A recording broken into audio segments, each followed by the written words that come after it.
What is up, guys? The doctor is back in the office, and today I'm going to be predicting every single UFC champion of 2026, every single division, and this is going to be the fighters that are the champions at the end of 2026. I could see a world, as you'll see as I describe, the people who I think is going to win, where the belts can change hands during the year. But all of these guys that I'm about to list will be the champions at the end of 2026. Remember to like, comment, subscribe, and listen. There's going to be a couple people on here who you might be pissed about and might cause you to cancel your Paramount subscriptions if these guys are champions, and you might have to go fucking watch Ryzen or Darts or something else with Stephen Bunting. Who knows? But let's start off with the heavyweight division, and it's going to change hands here. Tom Aspinall will not be the champion at the end of 2026. It's going to be Alex Pereira. And listen, this might be a slightly controversial take, but the Ciryl Gane fight really put a bad taste in my mouth. And yes, I know Tom Aspinall ran through every heavyweight within a round, dominated every single guy. And some people in the comments are like, wow, that's fucking ridiculous. I can't believe you're saying that shit. And it's not like Ciryl Gane was really beating Tom Aspinall. He was doing a lot better than we thought. But the fact that Tom Aspinall didn't go in there and just blob and smudge Ciryl Gane with his grappling, and instead was kind of getting pieced up a little bit on the feet, really turns me off from Tom Aspinall. Pause. I just don't particularly like how it looks for him. I also don't really like there's a lot of bad vibes around him right now in terms of, you have his own dad saying, oh, we're going to look at boxing. They're already kind of talking about the end of this contract in the UFC with only like 2 fights left. You kind of have this long delayed process with these eye surgeries where he's supposed to be getting another one sometime in mid-January. We don't really know when Tom Aspinall is going to be back. So I could see a world where it's just Alex Pereira versus Ciryl Gane for the interim. I think Alex Pereira would win that. I think it'd be a pretty fun striking match. Like, Ciryl Gane showed me some things in terms of, I thought he was going to get absolutely destroyed by Tom Aspinall in that match, where it's like, oh shit, maybe Ciryl Gane is good. I know that sounds incredibly stupid to say. Ciryl Gane's always been good, but I think Alex Pereira would beat Ciryl Gane. He's a better striker than Ciryl Gane. And if Alex Pereira versus Tom Aspinall end up fighting in 2026, I honestly think Alex Pereira can beat him. Good takedown defense.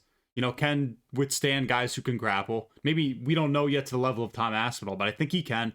He can strike very well on the feet. He's a guy who's always been a bigger fighter in the UFC. This guy's probably walks around at 240, so he'd be completely fine at heavyweight. Again, elite level striking and lighter man skill. This guy's fought at middleweight and light heavyweight, so he's got two times the lighter man skill of Tom Aspinall. So I think he would end up beating Tom Aspinall, knocking him out sometime in the middle of the year. And then it's like, who the fuck is Alex Pereira going to face next to be for a title defense at heavyweight? Is a Waldo Cortez Acosta versus Alex Pereira matchup on the horizon in 2026? And if you were to tell me that that was going to happen a year ago, I'd be like, you're drunk, you're high, stay off crack and cocaine, you're absolutely fucking insane. But that's going to happen. Again, the fact that Tom Aspinall didn't just immediately take down Ciryl Gane, lock in a Kimura and call it a day, really just makes me very iffy on what's next for him. And I like Tom Aspinall. I know it sounds like I'm switching up on him, which I kind of am. Like, I think he would still beat Ciryl Gane in the rematch if it ends up ever happening. But I think Alex Pereira would put him out cold. We're riding with Poatan for 2026 to be the heavyweight champ. Moving on to light heavyweight, and this is another one that people are going to be happy about. Jiri Prochazka. It was necessary. It was necessary. I take people to my village and a crazy guy, and we go in the hotel room. That's Jiri Prochazka. He's going to be the light heavyweight champion, because realistically, it's between Jiri and Carlos Ulberg. Ankalaev's never getting a title shot again. The UFC wants nothing to do with this guy. I don't even care if he beats the whole division 2 times. They never want to see this guy at the top of the division again. That's just how it is. So, I was looking at the rankings here. Khalil Roundtree is somehow 4th, technically 5th, because I think Jiri and Ankalaev they're ranked the same for the number 1 contender in the light heavyweight division, or Carlos Ulberg, whoever it is. But that's just insane. That goes to show you this kind of division falls off after Jiri, Ankalaev, and Ulberg, and have Alex Pereira too. But listen, Jiri Prochazka always looks right with the belt. Like, the belt just looks right on Jiri Prochazka. Jiri and Alex Pereira both being champions in 2026 would feed families. It's the stuff of dreams and legends. We would all be happy. And going back to when Makhachev Ankalaev was the champion, I didn't even think Alex Pereira was going to beat him in the rematch. But I always thought, and listen, it's not documented on this channel because I haven't been making videos that long, but I always thought that Jiri Prochazka had what it takes to beat Makhachev Ankalaev. I thought his relentless pressure and his inability to get knocked out / lose to anyone else in the 205-pound division other than Alex Pereira was just like, he's fucking a win. And he has plot armor like nobody else. Alex Pereira is the only guy who's broken his plot armor. Every single other guy in this division, Jiri Prochazka runs through and dominates. So, listen, I think Jiri will put Carlos Ulberg out cold in the matchup for the light heavyweight championship when it gets vacated by Alex Pereira. And I think, I think the plot armor is too much here. I fucking stuttered on my next talking point, but Yuri's chin's insane. His plot armor's insane. He's gonna pull it out, beat Ulberg, and then like go into a fucking woods and pray for 6 months. Come back out at the end of the year. Azamat Murzakanov will be there. He'll put Azamat Murzakanov out cold, and he'll eat all of his shots and send that bald taxi driver back to fucking Russia or wherever he's from to do steroids and get popped for steroids again. Jiri Prochazka will be the light heavyweight champion in 2026. Moving on to the middleweight division. And this is one that you're not going to be happy about, but we have to keep it this way. Khamzat Chimaev will still be the middleweight champion in 2026. And listen, a lot of people hate this guy, and I know the DDP fight was incredibly boring. The guy is capable of fun fights, don't get me wrong. Not capable. He's always delivered on exciting fights pretty much his entire career. It was just one bad fight that's kind of caused everybody to sour on this dude. Also, the fact that he never fights and he constantly... Jesus, my chair screwed off. And he constantly pulls out. But you also kind of have to play the numbers game with Khamzat Chimaev. Like, even if you really believe that Fluffy or Sean Strickland could beat this guy, realistically, Khamzat's going to come back in like April or May. He's going to defend the belt against Nasruddin Imavov, probably smoke him. And I don't think Imavov has any chance against him and will probably get dominated. And listen, Imavov, he has good cardio, he has good takedown defense, can strike very well, and maybe he mixes in a couple of eye pokes to really, change things up, maybe slow down Khamzat, but I just don't think he has any chance. Like, the fact that this guy got out-grappled and kind of out-controlled, not out-grappled necessarily, but you know what I mean, grappled and out-controlled by Jared Cannonier and Brendan Allen, really is just like that. You're not beating Khamzat Chimaev, no offense. But, again, we're going to be lucky if Khamzat Chimaev fights twice a year. He's realistically going to fight once. He's probably going to move up to light heavyweight, which honestly might be okay for the middleweight division. Like, he's kind of stalling it now to a degree, and maybe it gets more fun with him gone, because we want to see guys like Fluffy and Sean Strickland fight. Obviously, they're going to fight each other, but I want to see those dudes fight. I want to see DDP back at the top of the division. But I think Khamzat Chimaev's just going to run through Nasruddin Imavov, probably dominate him. He's brother, I don't even care about belts. Like, just something stupid like that. Runs through him, goes up to light heavyweight. Jiri Prochazka sleeps him bad in 2027. But that's what's going to happen. Nasruddin Imavov's going to get dominated. He'll only defend the belt once this year in Khamzat Chimaev. We all want him to fight Fluffy or Sean Strickland next. It's not going to happen. Khamzat Chimaev will be the middleweight champion in 2026. Moving on to welterweight. This is another one. I think Islam Makhachev is still going to be the champion. I just can't see anybody beating this dude. Like, brother, who beating this guy? Who beating the brother? I smashed everybody. Usman's gonna get mogged. Hold on, my face is getting cut off. Usman's getting mogged. Michael Morales is getting mogged. Carlos Prates is getting mogged. JDM is getting mogged. Ian Gary's getting mogged.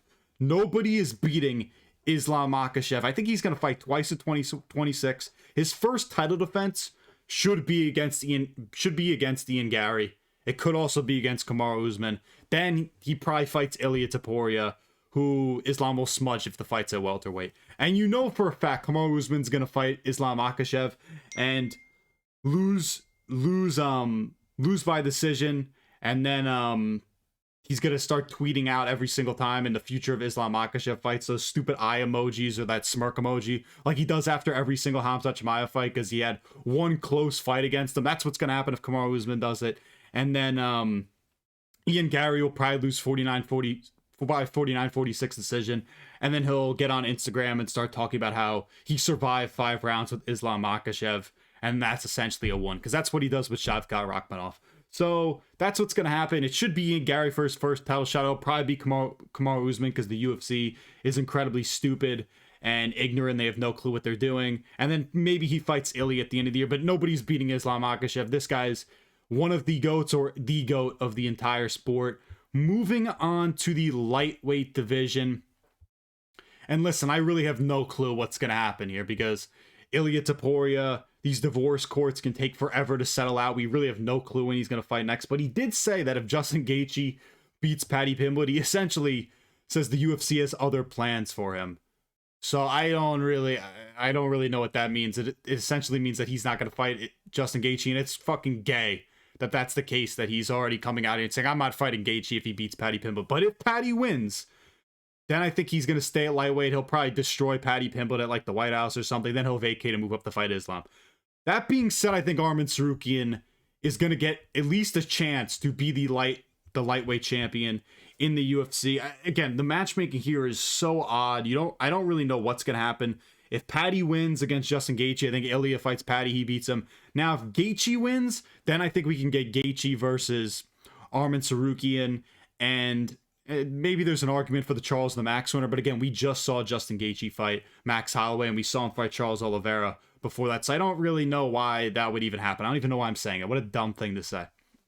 Arman Tsarukyan would then beat Justin Gaethje, and then maybe he fights like a Max or a Charles, or maybe a BSD title run in 2026. But I'm pretty confident Arman Tsarukyan's going to get the title shot. It sucks that Ilia just doesn't really want to fight this guy at all. Just keeps saying, oh, brother, this guy, did you see my Ilia Topuria like impression just turns into Islam, but he just is going to be like, brother, this guy, he missed weight. He's got injury. Like, why would I want to fight him? Just something like that. That's what would happen. But Arman Tsarukyan, again, I think this guy beats pretty much everybody else in lightweight. I think Max Holloway or Charles Oliveira, like the rematch versus Charles, or if he gets Max, I think those are really intriguing matchups. Anybody else, I honestly think Arman runs to. You know, I mean, I think he destroys Gaethje. I'm pretty confident he would beat Paddy Pimblett pretty badly. I just think he's that good. So it'll be interesting to see what they do with Arman, but I do think he's going to be the champion in 2026. I could see it starts with Paddy. He beats Justin Gaethje. Then Ilia nukes Paddy Pimblett. And then we get Arman. Then Ilia moves up to fight Islam. Then we get Arman Tsarukyan as champion. He fights like Max or Charles Oliveira and wins. You don't know how badly I wanted to put Max or Charles here, but I just think Arman Tsarukyan is that good. I'm very confident this guy is going to be the champion one day. It's a shame how much the lightweight division is a mess that I have to throw out all these fucking hypotheticals about what's going to happen. Just say, ooh, if Paddy wins this, if Gaethje wins this, Ilia will do this. It's so dumb. It's really a fucking mess. I absolutely despise it. I get Ilia for wanting to chase the Islam Makhachev matchup, like it does make sense, but it's very annoying, and you divorcing your wife, you getting in divorce with your wife and possibly beating her is honestly ruining everything, and I absolutely fucking hate it. Moving on to featherweight, as a cop car goes off in the background, I'm sticking with Volk. I don't care what anybody says. I know plenty of people are going to be like, oh, Diego Lopez, Movzar, Lerone Murphy. I don't care. The fact that Volk kind of came out here and said, I'm not going to retire, and even after the Diego Lopez fight, like I plan to keep fighting, gives me hope that this guy's going to really turn back the clock and cement himself as the GOAT. I think he's going to beat Diego Lopez, and it's really a shame what the UFC is doing. They're trying to set my boy Alexander Volkanovski up for failure by fighting Diego Lopez because they so badly want a Mexican champion in the UFC, and I love Diego Lopez. He's one of my favorite fighters. But Alexander Volkanovski is going to beat Diego Lopez the same way he did in the first one, because Diego Lopez, how much better has he gotten? I know what Volk is. And everybody, Volk beats everybody else in this division outside of Steve Garcia. Steve Garcia will be the champion one day. When we go do this video again another year, Steve Garcia will, he'll be my prediction for 2027. But that's a real thing. And listen, if Movzar becomes the champion, Dana White is going to be absolutely furious. You know this guy wants no part of Movzar. Like, I think Lerone Murphy he could live with if he was champion. Obviously, he wants Diego, but he could live with Lerone Murphy if he's champion. If fucking Movzar Evloev is the champion, he's going to lose his shit. You know, he's going to be at the press conference like this. What's the kid's name? Evloev? Movzar? You know, kid did okay. He controlled well. He outgrappled Volk. Kid did okay. We'll see you once a year. Like, you know, he's going to be pissed if that happens. And I'm not going to stand for all this Volk slander on how old he is. He beat Diego Lopez. Everybody is coming to the consensus that this is probably going to be Volk's last fight, even though he said it isn't. I just don't care. He's going to outcraft everybody in the division. He's going to turn back the clock, cement himself as the GOAT of the sport. I don't care what anybody else says. Volk is in it to fucking win it. He's here to fucking stay. Nobody wants Movzar here. He's in the Epstein files. We want no part of him. Lerone Murphy, you're cool. I don't particularly like you, but if you became champion, there are worse things in the world than Lerone Murphy is the featherweight champion. Moving on to the bantamweight division, and this one I almost wanted to switch up, but I think Petr Yan's still going to be the champion, and I'll tell you why. I do think Merab has a pretty good chance to get the belt back in the trilogy. Like, I think it'll be a lot closer of a fight, but the problem is the puzzle is already solved. So it's like, what is Merab really going to get better at in the time until the next trilogy? And could he get better? Could his striking improve? Yes, but he's old. Like, maybe he's just drained from all the title defenses. And the fact that Merab wasn't landing takedowns in the first fight, wasn't landing in the second, and now Yan's really figured out how to mix in his grappling along with really being effective to the body. I just don't really think Merab's going to get the belt back. And an O'Malley rematch I do think is extremely intriguing. Obviously, there was some controversy around the first fight between Yan and O'Malley, but I think Yan would win it again. I think his grappling has gotten better. His cardio has continued to improve. You know, O'Malley, I think, has gotten better in his takedown defense. His cardio's improved. He went 5 rounds with Cheeto, went 5 rounds with Merab. You know, even stuffed some Merab's takedowns despite ending up getting finished in that second fight. Like, I think Sean O'Malley has gotten better. But I think Yan, his improvements are greater than Sean O'Malley. And he has shown it. His IQ has gotten better. Defensively, he's gotten a lot more sound. His grappling has improved. And I think he could just take down Sean O'Malley when he wants to, control him when he wants to, and would just beat. I think it'd also be very close, and it'd be a really fun fight. Obviously, I'd love to see Sean O'Malley versus Petr Yan. I think that would be an absolute masterclass, one of the best bantamweight fights we'll ever see if we saw 5 rounds of these two dudes fucking duking it out on the feet, Petr Yan mixing in the takedowns, and just fucking rolling with the shots. Well, I think he would win it, but it would be really close.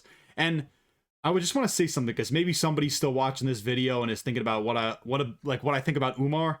I honestly think Umar stands no chance against Petr Yan, because I just think he's a worse Merab, who's more chinny, worse on the feet, has worse cardio. Like, this guy got fucking wobbled by Mario Batista and dropped. Like, you think Petr Yan would do bad things to Umar? I don't care what anybody else says. Umar needs to show me more in terms of improved cardio, getting better striking, and being more defensively sound for me to pick you to beat Petr Yan. So Petr Yan, I think he's still going to be the champion. Could I see a world where it's Merab? Yes, but I think it's either Merab or Petr Yan. I don't think Umar is going to be the champion. I don't think it's going to be O'Malley. Petr Yan's going to keep the belt. And yeah, that's what I think. Moving on to the flyweight division. This is a tough one for me also. I've kind of been back and forth of what I think is going to happen here. But I'm going to stick with Joshua Van. I'm not going to switch up on my boy yet. Joshua Van, I've been a big fan of since he was a prospect. And I honestly think Manel Kape could beat Joshua Van as it would be primarily on the feet. And Manel Kape is a sniper. That guy could fucking scrap. And then if like Manel Kape were to beat Joshua Van, I think Tatsuro Taira would beat Manel Kape. Manel Kape struggles against a lot of primary grapplers like Muhammad Makhachev or like a Pantoja kind of. And I think Taira honestly is probably better just in terms of grappling than those guys. But I don't want to see the belts hands in Manel Kape.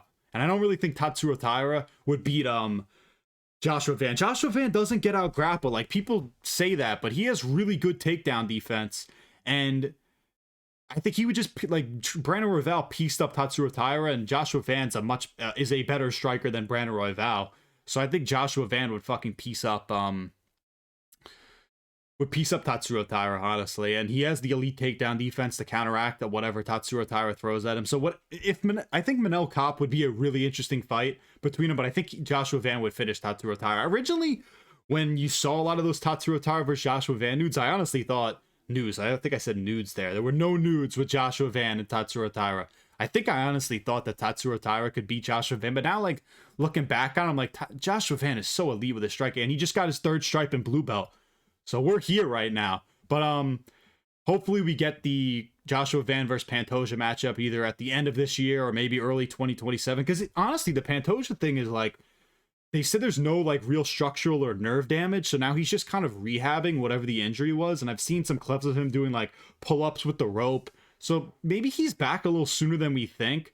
But I can't really predict him to be the champion, even though I think he's going to beat Joshua Van in the rematch. And I have no clue what Pantoja is going to look like when he comes back from the injury. But either way, I think Joshua Van stays the champion. I'm not switching up on my boy yet. I don't care if anybody calls him the paper champ. Listen, I was pissed when he fucking won too, because I wanted Pantoja to win and I wanted a real fight. Like, I would have been fine if Joshua Van won, but it was just the way it happened, you know, that was annoying. But either way, These are my champions for 2026. We got Alex Pereira in the heavyweight division, Jiri in the light heavyweight, Khamzat staying the middleweight champion, Islam staying the welterweight, Arman Tsarukyan the new lightweight champion, Volk staying the featherweight champion, Petr Yan staying the bantamweight champion, and Joshua Van staying as the flyweight champion. Let me know what you guys think in the comments. Gonna keep pushing videos out on YouTube.